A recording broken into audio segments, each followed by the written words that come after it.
یہ کسی عام سوچ بچار جیسا تو نہیں لگتا۔ نہیں، یہ بالکل عام نہیں تھا۔ ٹیسلا کے لیے یہ صرف سوچنا نہیں تھا، یہ ایک طرح سے تخلیق کرنا تھا۔ ان کے مطابق خیالات ایک نہ رکنے والے دریا کی طرح ان کے ذہن میں آتے تھے۔ اچھا۔ اور اصل چیلنج انہیں قابو میں رکھنا تھا۔ وہ جو مشینیں اپنے ذہن میں بناتے تھے وہ ان کے لیے اتنی حقیقی اور ٹھوس ہوتی تھیں کہ وہ ان پر استعمال سے پڑنے والے چھوٹے چھوٹے نشانات تک دیکھ سکتے تھے۔ واہ، یہ تو ان کے کام کے لیے گہرے جنون کو ظاہر کرتا ہے۔ بالکل، لیکن ظاہر ہے انسان صرف تصورات پر تو زندہ نہیں رہ سکتا۔ صحیح۔ خوابوں کی اس دنیا سے نکل کر انہیں بڈاپیسٹ میں حقیقت کا سامنا کرنا پڑا، جہاں انہیں سینٹرل ٹیلی گراف آفس میں ایک ڈرافٹس مین کی نوکری ملی۔ اور وہاں بھی ان کا موجد ذہن خاموش نہیں بیٹھا۔ انہوں نے رسمی ذمہ داریوں سے ہٹ کر ٹیلی فون ریپیٹر یعنی آواز کو طاقتور بنانے والے ایک آلے کو اتنا بہتر بنایا کہ وہ کہتے ہیں کہ وہ ڈیزائن آج بھی قابل ستائش ہوتا۔ اور اس کے بعد وہ پیرس چلے گئے؟ جی، پیرس۔ وہاں کی چکا چوند نے انہیں بہت متاثر کیا، لیکن مالی حالت انتہائی خراب تھی۔ وہ مذاق میں کہا کرتے تھے کہ مہینے کے آخری 29 دن سب سے مشکل ہوتے ہیں۔ یعنی مشکلات میں بھی مذاق کا پہلو تلاش کر لیتے تھے۔ جی، ان کی شخصیت کا یہ ایک بہت مضبوط پہلو تھا۔ تو پھر پیرس میں کچھ عرصہ کام کرنے کے بعد انہیں ایک بڑا چیلنج ملا۔ انہیں جرمنی کے شہر اسٹراسبرگ بھیجا گیا تاکہ ایک نیا لائٹنگ پلانٹ ٹھیک کیا جا سکے۔ اور یہ کوئی معمولی خرابی نہیں تھی۔ ایک تقریب کے دوران شارٹ سرکٹ کی وجہ سے دیوار کا ایک حصہ اڑ گیا تھا، اور وہ بھی شہنشاہ ولیم اول کی موجودگی میں۔ تو دباؤ بہت زیادہ تھا نا؟ بہت زیادہ۔ اور جرمنی میں انہیں صرف تکنیکی مسائل کا ہی سامنا نہیں کرنا پڑا، وہاں کے بیوروکریسی کا وہ ایک بہت ہی دلچسپ واقعہ سناتے ہیں۔ اچھا۔ ایک بڑے ہال میں ایک لیمپ لگانا تھا۔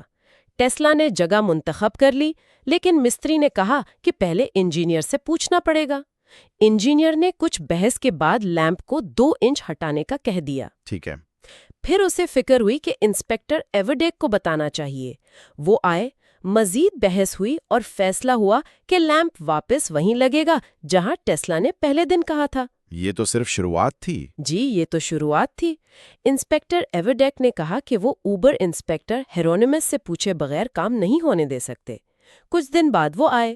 2 گھنٹے کی بحث کے بعد لیمپ کو مزید 2 انچ ہٹایا گیا، اور آخر میں کہا گیا کہ حتمی منظوری تو ریگیورنگ زرات فنکے نامی ایک اعلیٰ افسر دیں گے۔ اتنے سارے لوگ صرف ایک لیمپ کے لیے؟ جی، اور جب وہ اعلیٰ افسر اپنی پوری ٹیم کے ساتھ آئے تو 2 گھنٹے کے مزید غور و خوض کے بعد انہوں نے چھت پر ایک جگہ کی طرف اشارہ کیا اور حکم دیا، لیمپ یہاں لگاؤ۔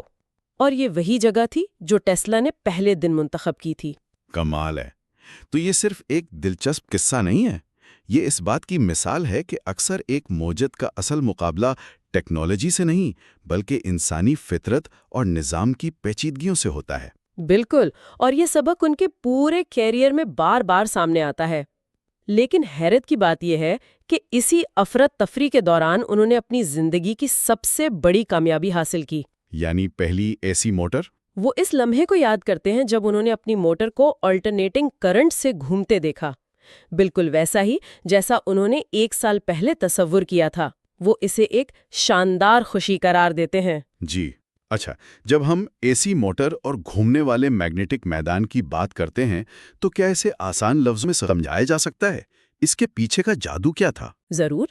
دیکھیں، تصور کریں کہ موٹر کے ارد گرد مستقل مغناطیس نہیں ہے بلکہ بجلی سے بننے والی مغناطیسی لہریں ہیں۔ ٹیسلا کا کمال یہ تھا کہ انہوں نے ان لہروں کو اس طرح ترتیب دیا کہ وہ ایک دائرے میں گھومنے لگیں۔ اچھا۔ اور اس گھومتی ہوئی لہر نے موٹر کے اندر موجود حصے کو، جسے روٹر کہتے ہیں، اپنے ساتھ گھمانا شروع کر دیا، بغیر کسی براہ راست رابطے کے، بغیر کسی تار یا برش کے۔ جی، یہی تو انقلابی سوچ تھی۔ اس سے پہلے موٹریں بہت پیچیدہ اور جلد خراب ہونے والی ہوتی تھیں۔ یہ کامیابی ثابت کرتی تھی کہ ٹیسلا صرف ایک انجینئر نہیں بلکہ مستقبل کی بنیاد رکھ رہے تھے۔ تو اسٹراسبرگ میں انہوں نے ناممکن کو ممکن کر دکھایا۔ پہلا اے سی موٹر چل رہا تھا۔ کوئی بھی سوچے گا کہ پیرس واپسی پر ان کا ہیرو کی طرح استقبال ہوا ہوگا، انہیں انعام ملا ہوگا، لیکن ایسا کچھ نہیں ہوا۔ حقیقت اس کے بالکل برعکس تھی۔ انہیں شدید مایوسی کا سامنا کرنا پڑا۔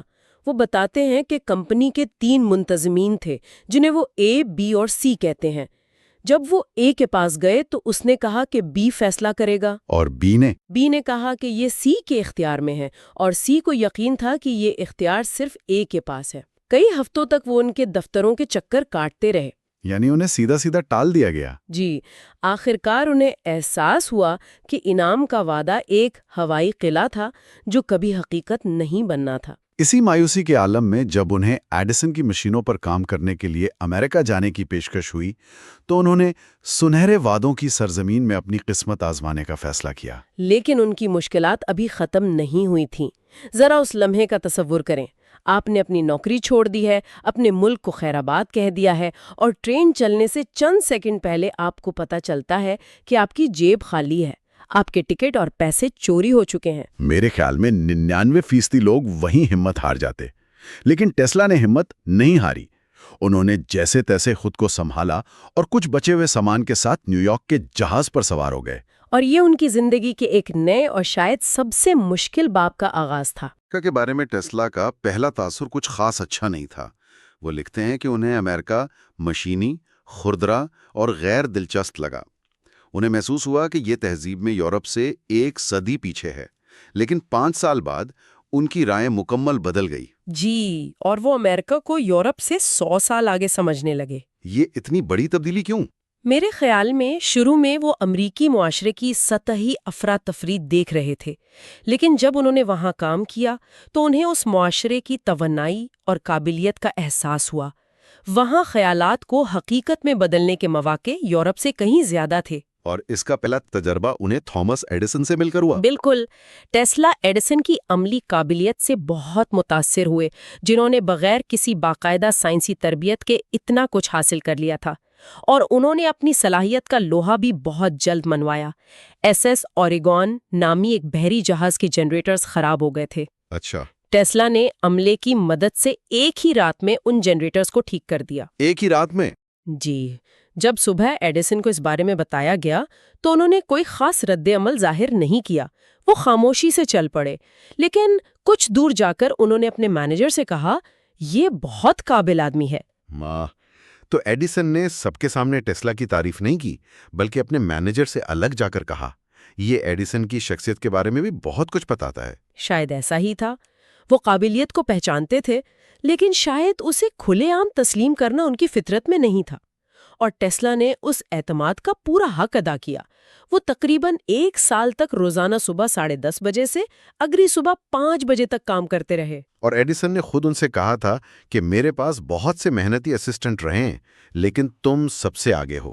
جی، لیکن یہ شراکت ایک بہت تلخ موڑ پر ختم ہوئی۔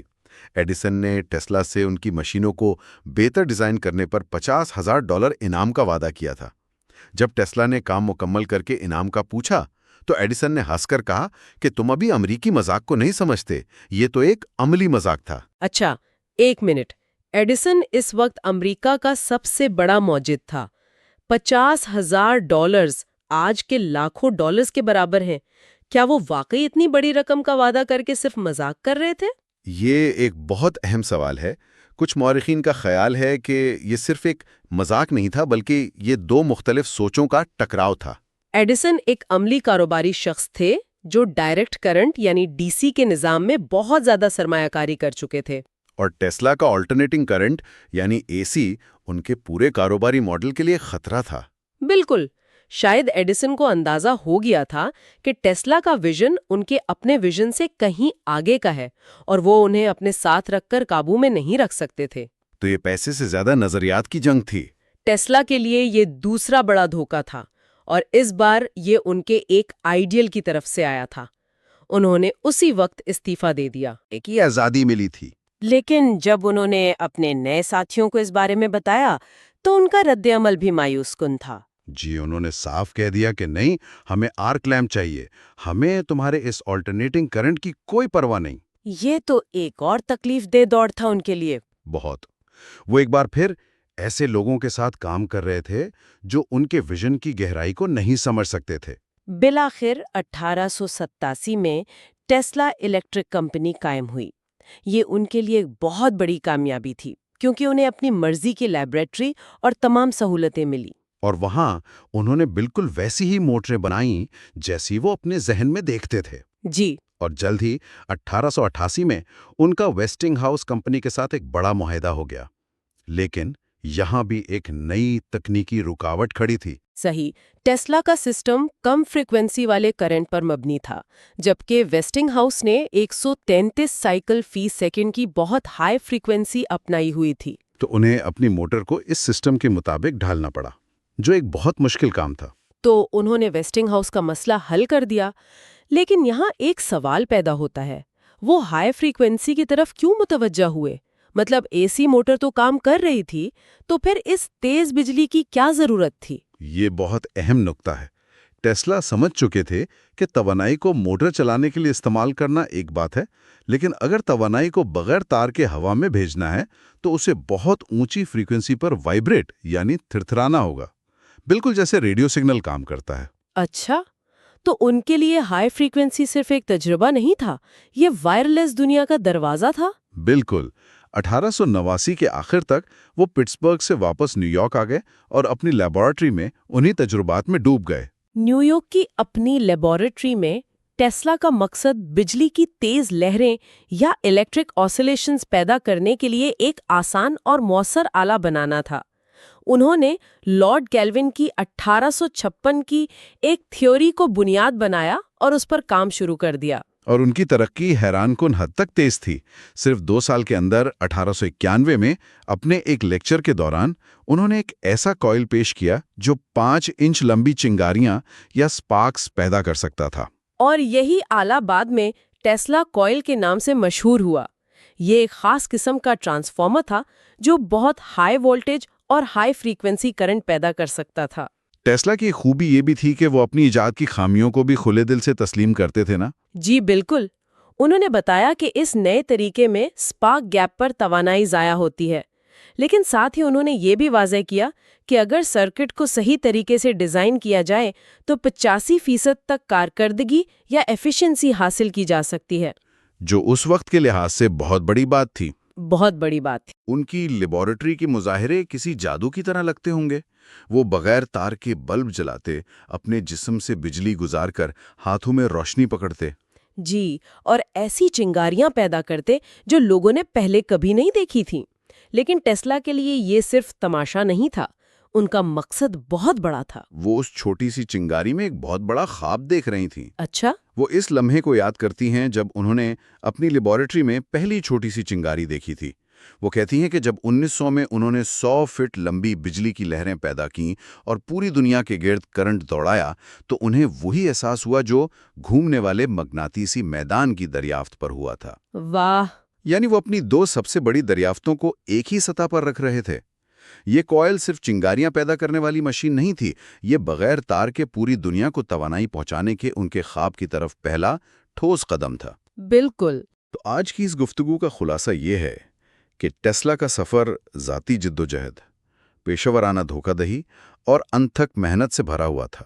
بڈاپیسٹ کی معمولی نوکری سے لے کر پیرس کی مالی تنگی، جرمنی کی بیوروکریسی اور ایڈیسن کے دھوکے تک، انہیں ہر قدم پر رکاوٹوں کا سامنا کرنا پڑا۔ اور ان تمام مشکلات کے باوجود ان کے ذہن میں روشن خواب مدھم نہیں پڑے۔ ٹیسلا کوئل کی ایجاد اس کی سب سے بڑی مثال ہے۔ یہ کوئل صرف چنگاریاں پیدا کرنے والی ایک مشین نہیں تھی، بلکہ یہ انسانیت کو مفت اور بغیر تار کے توانائی فراہم کرنے کے ٹیسلا کے عظیم خواب کی علامت تھی۔ صحیح، یہ اس خواب کی طرف پہلا عملی قدم تھا۔ جی، ٹیسلا کوئل تو محض ایک شروعات تھی۔ اس خواب کو حقیقت میں بدلنے کے لیے انہوں نے ایک اور بھی بڑا اور طاقتور آلہ بنایا، جسے میگنیفائنگ ٹرانسمیٹر کہا جاتا ہے۔ یہ کیا تھا اور اس میں دنیا کو بدلنے کی کیسی صلاحیت تھی؟ اس متاثر کن سفر کے اگلے حصے میں ہم اس راز سے پردہ اٹھائیں گے۔ نکولا ٹیسلا کی زندگی میں ایک ایسا واقعہ ہے جو ان کی پوری سوچ اور کام کی بنیاد لگتا ہے۔ وہ خود بتاتے ہیں کہ بچپن میں سردیوں کے دن تھے اور وہ دوستوں کے ساتھ پہاڑ پر کھیل رہے تھے۔ اچھا؟ برف اتنی تھی کہ آسانی سے گولے بن سکتے تھے، تو سب نے چھوٹے چھوٹے برف کے گولے بنا کر نیچے لڑکانا شروع کر دیا۔ مزے کی بات یہ تھی کہ یہ گولے نیچے جاتے جاتے اپنے ساتھ اور برف لپیٹ کے بڑے ہوتے جا رہے تھے۔